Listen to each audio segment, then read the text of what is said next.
आज हम बनाने जा रहे हैं एक ऐसी रेसिपी जिसका टेस्ट थोड़ा-सा मार्केट स्टाइल भी होगा।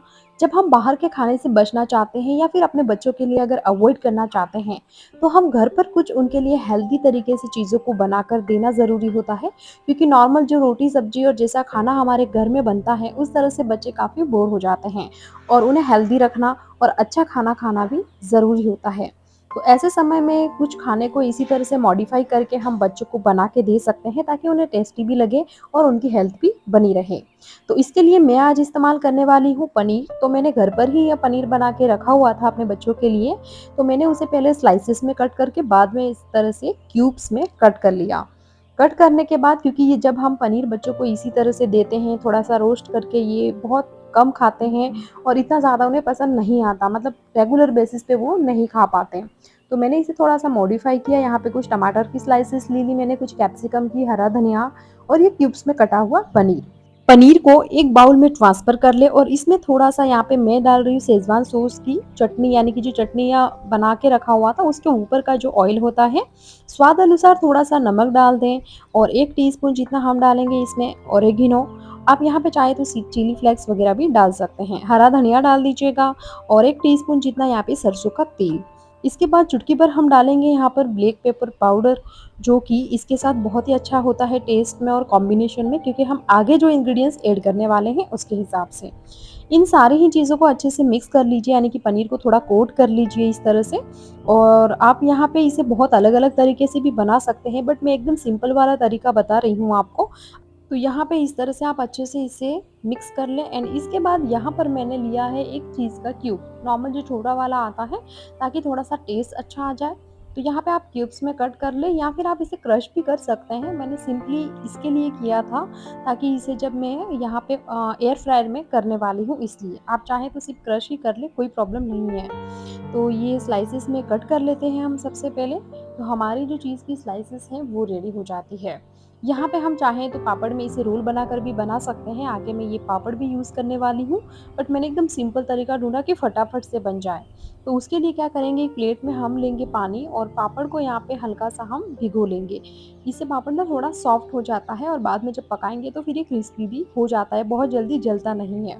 तो यहाँ पे इस तरह से आप हल्का-सा इसे भिगा लीजिए। अब चाहे तो भीगे हुए पापड़ में आप इस पनीर को रख के रोल भी बना सकते हैं, लेकिन मैं क्या करूँगी, इसके इस तरह से बाइट्स बना के ऊपर रख लूँगी।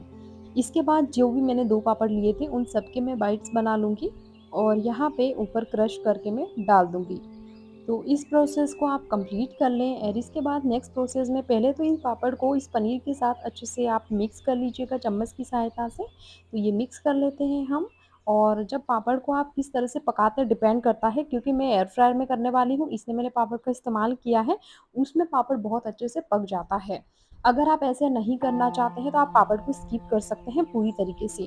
तो यहाँ पे हम एक छोटे-छोटे ग्लास के कुछ बाउल्स ले लेंगे छोटे, उसमें ये सारी चीज़ों को ऐड कर देंगे।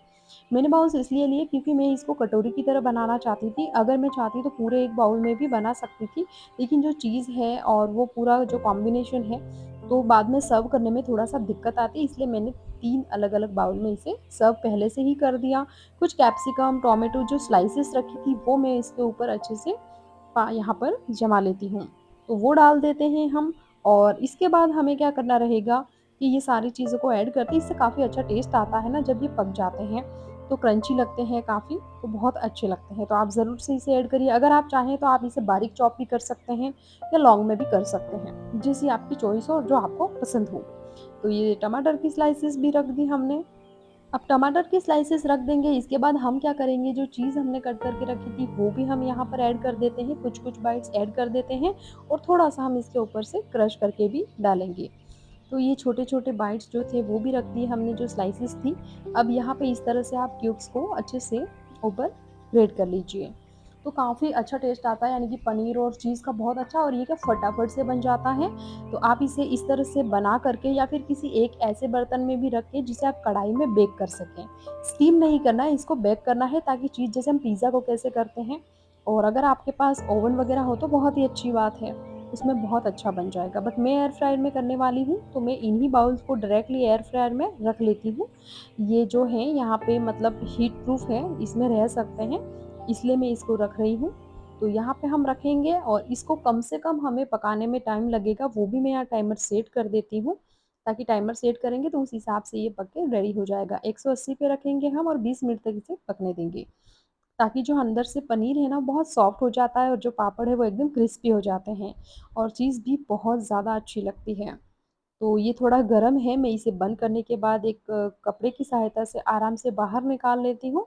ये देख सकते हैं आप कि किस तरह से ये नज़र आ रहा है, ये देखिए।